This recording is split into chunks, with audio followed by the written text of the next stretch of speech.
ಇಂದು ನಮ್ಮ ಮೆಚ್ಚಿನ ಕಲಾವಿದರಾದ ಹೊರನಟ ಡಾಕ್ಟರ್ ರಾಜ್‌ಕುಮಾರ್ ಅವರ ಜನ್ಮದಿನ.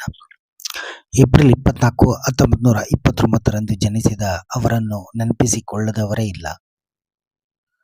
ಕನ್ನಡ ಚಿತ್ರರಂಗದಲ್ಲಿ ಹಲವು ದಶಕಗಳ ಕಾಲ ಸೂಪರ್ ಸ್ಟಾರ್ ಆಗಿ ಮೆರೆದವರು ಡಾಕ್ಟರ್ ರಾಜ್‌ಕುಮಾರ್ ಅವರು. 200ಕ್ಕೂ ಅಧಿಕ ಸಿನಿಮಾಗಳಲ್ಲಿ ನಟಿಸಿ ಒಂದಕ್ಕಿಂತ ಒಂದು ಅತ್ಯಮೂಲ್ಯ ಸಂದೇಶಗಳನ್ನು ಸಮಾಜಕ್ಕೆ ನೀಡಿದವರು. ಇಂದಿಗೂ ಇವರ ಸಿನಿಮಾಗಳು ಟಿವಿಯಲ್ಲಿ ಪ್ರಸಾರವಾದರೆ ಪ್ರೇಕ್ಷಕರು ಕಣ್ಣರಳಿಸಿ ನೋಡುತ್ತಾರೆ. ಅವರ ಸಿನಿಮಾಗಳನ್ನು ನೋಡುತ್ತಲೇ ನಟನೆಯ ಪಾಠಗಳನ್ನು ಕಲಿತವರು ಅನೇಕರಿದ್ದಾರೆ. 1954ರಲ್ಲಿ ತೆರೆಕಂಡಿದ್ದ ಬೇಡರ ಕಣ್ಣಪ್ಪ ಚಿತ್ರದಿಂದ 2000ನೇ ಇಸವಿಯಲ್ಲಿ ತೆರೆಕಂಡಂಥ ಶಬ್ದವೇದಿ ಚಿತ್ರದವರೆಗೂ ನೂರಾರು ಬಗೆಯ ಪಾತ್ರಗಳಲ್ಲಿ ಅವರ ಅಭಿನಯವನ್ನು ನೋಡುವುದೇ ಚೆಂದ. ಕನ್ನಡ ಎಂದರೆ ಡಾಕ್ಟರ್ ರಾಜ್‌ಕುಮಾರ್, ಡಾಕ್ಟರ್ ರಾಜ್‌ಕುಮಾರ್ ಎಂದರೆ ಕನ್ನಡ ಎಂಬುವರಷ್ಟರ ಮಟ್ಟಿಗೆ ಸ್ಪಷ್ಟವಾಗಿ ಮಾತೃಭಾಷೆ ಮಾತನಾಡುತ್ತಿದ್ದ ಅವರು ಎಲ್ಲರಿಗೂ ಮಾದರಿ.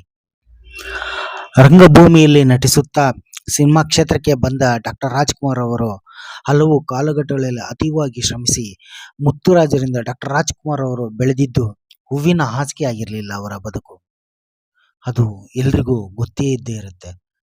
ಬದುಕೆಂಬ ಕಾಲಘಟ್ಟದಲ್ಲಿ ಒಂದೊಂದೇ ಮುತ್ತುಗಳನ್ನು ಪೋಣಿಸಿಕೊಂಡು ಅದು ಸುಲಭವಾಗಿ ಉದುರಿ ಹೋಗದ ಹಾಗೆ ಜಾಗೃತವಾಗಿಸಿಕೊಂಡು ಡಾಕ್ಟರ್ ರಾಜ್‌ಕುಮಾರ್ ಎಂದು ಎನಿಸಿಕೊಂಡರು. ಹೀಗಾಗಿ ಅವರ ರಾಜತನ ಅಮರವಾಗಿರಲು ಸಾಧ್ಯವಾಯಿತು. ಸಿನಿಮಾ ಕ್ಷೇತ್ರದಲ್ಲಿನ ಇವರ ಸಾಧನೆಯನ್ನು ಗುರುತಿಸಿ ಮೈಸೂರು ವಿಶ್ವವಿದ್ಯಾಲಯ ಗೌರವ ಡಾಕ್ಟರೇಟ್ ಪದವಿಯನ್ನು ನೀಡಿತು. ಗಾಯನಕ್ಕೆ ರಾಷ್ಟ್ರ ಪ್ರಶಸ್ತಿ ಪಡೆದ ಏಕೈಕ ನಾಯಕ ನಟರೆಂದರೆ ಅದು ನಮ್ಮ ಡಾಕ್ಟರ್ ರಾಜ್‌ಕುಮಾರ್.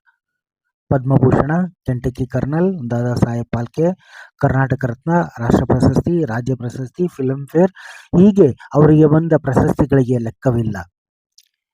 ಇಂಥ ಮಹಾನ್ ಸಾಧಕನ ಮೇಲೆ ಜನರು ಇಟ್ಟ ಅಭಿಮಾನಕ್ಕೆ ಕೊನೆಯೇ ಇಲ್ಲ ಅಂತ ಹೇಳಬಹುದು. ಅಂದಾಗೆ ಒಬ್ಬ ಮನುಷ್ಯ ಅಂದಮೇಲೆ ಅಪವಾದಗಳು ಬಂದೇ ಬರುತ್ತೆ. ಅದೇ ರೀತಿ ಡಾಕ್ಟರ್ ರಾಜ್‌ಕುಮಾರ್ ಅವರನ್ನ ಸಹಿಸೋದು ಒಂದಿಷ್ಟು ಜನರು ಇದ್ರು ಅಂತ ಕೂಡ ನಂಬಲೇಬೇಕು. ಇರಲಿ, ಎಂಥದೇ ಅಪವಾದಗಳು ಬಂದರೂ ಬಿಟ್ಟರೂ ಕೂಡ ಡಾಕ್ಟರ್ ರಾಜ್‌ಕುಮಾರ್ ಅವರಿಗೆ ಡಾಕ್ಟರ್ ರಾಜ್‌ಕುಮಾರ್ ಅವರೇ ಸಾಟಿ. ಪ್ರತಿ ಕನ್ನಡಿಗರ ಹೃದಯದಲ್ಲಿ, ಕನ್ನಡಿಗರ ಮನೆ ಮನೆಗಳಲ್ಲಿ ಅವರು ಎಂದಿಗೂ ಅಮರ. ಅವರು ಭೌತಿಕವಾಗಿ ಅಗಲಿದಾಗ ಎಷ್ಟು ಅಂದರೆ ಅವರ ಅಭಿಮಾನಿಗಳೇ ಅಂದರೆ ಒಬ್ಬ ಕಲಾವಿದ ಮಣ್ಣು ಮಾಡಿದ್ದು ಅವರ ಅಭಿಮಾನಿಗಳೇ. ನಾನು ಚಿಕ್ಕ ವಯಸ್ಸಲ್ಲಿಂದನೂ ಕೂಡ ನಾನು ನೋಡ್ತಾ ಇದ್ದೀನಿ. ಅಷ್ಟು ಇದು ಎಷ್ಟೊಂದು ಅಭಿಮಾನ. ಅವರ ಸಿನಿಮಾಗಳನ್ನು ನಾನು ಥಿಯೇಟ್ರಲ್ಲಿ ಅಂದರೆ ರಿಲೀಸ್ ಆದಾಗ ನೋಡಿದ್ದೇನೆ ಹೊರತು ನೇರವಾಗಿ ಥಿಯೇಟ್ರಲ್ಲಿ ನಾನು ಯಾವುದೂ ನೋಡಿರಲಿಲ್ಲ.